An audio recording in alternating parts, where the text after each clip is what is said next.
Shalom, Brochim Habaim. Welcome to this video. In this video, we are going to talk about a Hebrew structure that is very different from English. When in English you say open and you only look at the verb open, it can mean a lot of things. Now, in Hebrew, this is much more defined.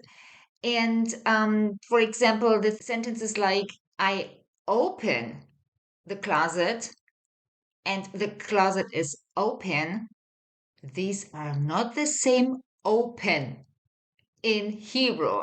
So today we are looking at this a little bit more closely. I actually mentioned that in a couple of videos long time ago, but since last week in the weekly lessons, I came across a sentence where that came up again. I thought I cannot make enough videos about that. So for those of you who do not know me, my name is Ruth Avni. I am an ex-Ulpan student, so I have been where you are. I walked in your shoes, and there is no confusion or doubt that I didn't have myself, but I am living proof that Hebrew verbs are possible. So lean back, get comfy, and we are going to have a look into it.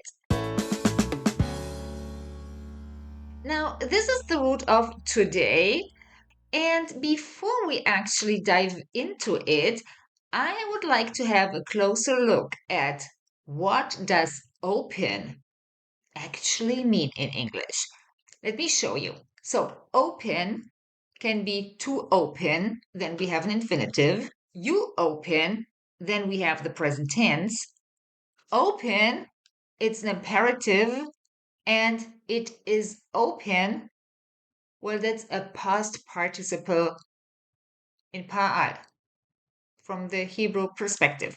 In English, it's only a past participle. Now, let's see what we can do with this, because as you already see, in English, you always use open, and it's completely natural that you are not aware of what you are actually doing or what structure there is behind. I mean, it's not important to you anyway, but not knowing this stops you from understanding the Hebrew structure. So let me give you some sentences. He opened an office on Herzl Street. An office opened on Herzl Street. The office on Herzl Street is open. Now let's make those sentences. The first one. הוא פתח משרד ברחוב הרצל. הוא פתח. He opened. פעל. פתח. The next one, an office opened on Herzl Street. ברחוב הרצל נפתח משרד. נפתח. We just changed binyan. And now we come to the office on Herzl Street is open. Do you know it? המשרד ברחוב הרצל פתוח. This is where most students go like, you know what, leave me. I will never get that. No, wait. I show you how. And here is the overview. So in the first sentence, we used patach, simple past tense. In the second sentence, we used niftach. This is the past tense of nif'al. And then we actually left the common binyan system altogether to say open, patuach. Okay, now each of these forms I explain in my book. If you're new to Hebrew verbs, I think the book is a great start. Now, the book gives you information. My course gives you transformation, because the course is basically about all these patterns, but I teach them in the way that you have to think in between. There we are doing exactly this. Patach, niftach, patuach. So I'm not just teaching you how to get to patach, niftach, and patuach. I will also show you how to go in between and why. So the book is more on this listing and how do we get there. But in the book, I do not have the same teaching approach like in the course. Okay, having said that, let's move on. The first one, he opened an office. Hu patach. Patach is pa'al. I said that. Niftach, nif'al. And patuach, that is what? Pa'ul. No. It's not pu'al. It's pa'ul. We are coming to that. Stay here. Now, let's first have a look why we actually change in the first two sentences from pa'al to nif'al. There is, now when you look at the sentences like this, he opened an office opened. Why on earth would you change binyan? Hmm? And is it necessary? Yes, spoiler, it is. Sorry to say. But I now tell you why. So, pa'al nif'al. He opened an office, and we come to an office opened. Then the reason why we change binyan here is that the second sentence is incomplete. In English, you can take this shortcut because actually the sentence is an office was opened on Herzl Street.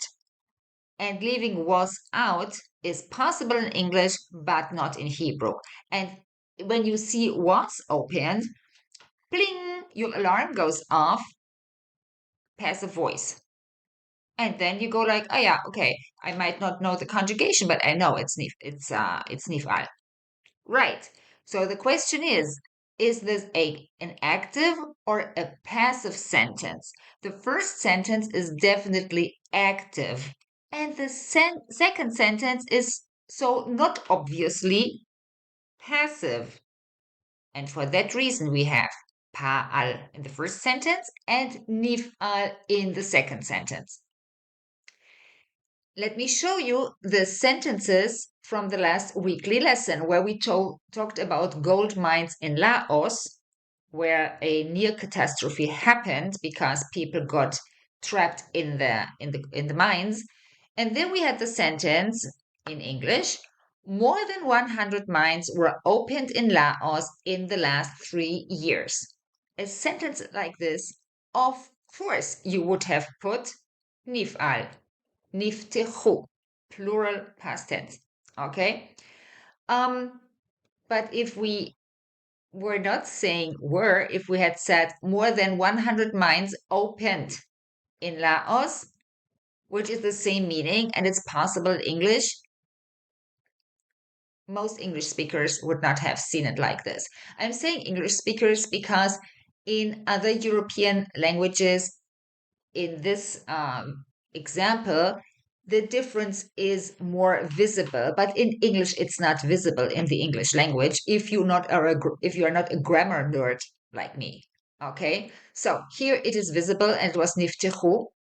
And then the active sentence is the local government opened more than 100 mines in Laos in the last 3 years. So this is an active sentence, and this is why we have patcha. Patach, hu patach, hi hamemshala patcha. Okay? So this is now also a great example how weekly exposure, basically daily exposure, moves you forward in Hebrew, even though you yourself don't notice it so much. But if you go about these kind of exercises every day, or at least in a certain rhythm several times a week on a weekly basis, you will improve and you will notice after a while that nothing is so shocking anymore and you might not be perfect, but your defenses are going down. It's not like seeing Hebrew and go like, oh my God. No. After a while, you know you can do it, right? So this is what I'm offering. If you're interested, everything you need to know and all my resources are mentioned in the description of this video. This is one fantastic and very affordable possibility of getting weekly exposure, and you do not have to do all the exercises that I offer in the weekly lessons, which are, by the way, in 3 different levels. So we are not expecting you to be able to make such a sentence if you have just started. We have 3 different levels, and on my website you can also download samples. But getting every week something new, even though you have not completed the week before, this is what is called exposure, because staying with one subject for 2 or 3 months, this is not exposure. This is a one-time contact. Okay, we move on. So back here, we come now to the third sentence. The office on Herzl Street is open. Patuach. As I said, paul, not pual. Okay, and this is the past participle of paal. This, I understand, is for many already too much grammar, but give me 1 minute to show it to you and you will never forget it again. I promise. So, this is basically a leftover from the past, a blast from the past. This is what a past participle is. It is a participle, an element from the past. That's where the name comes from. And it works like this. There is an action, like, for example, I opened the office, and then there is a result. My action is done. I opened the office is now in the past. I'm not opening it any longer. Now we come to the result. The result is the office is open. It is not the office is being opened. This is at the same time that I am opening. No, the action is finished, but there is a result. So the office is open. And when we look at paul, now important to know how to write it in Hebrew. Let me show you, because paul, the way you write it, what do we see? Paul, we can also put into a very minimal form, and then it looks like this. So this is the root. We added a vav between the second and the third letter. And then when we want to say open, this is patuach. Yes, you normally have a-u, paul, but since we're ending on chet, a chet at the end is always ach. This is why we have here patuach. But if we want to say closed, we take from to close, from this infinitive, liskor, we take the root and we do the same. And then we come to this here. And there is no chet at the end that you have to pronounce as ach. If you now just follow the vowels of paul, then you come to sagur. Okay, now question. How can you look this up when you don't know if this is true?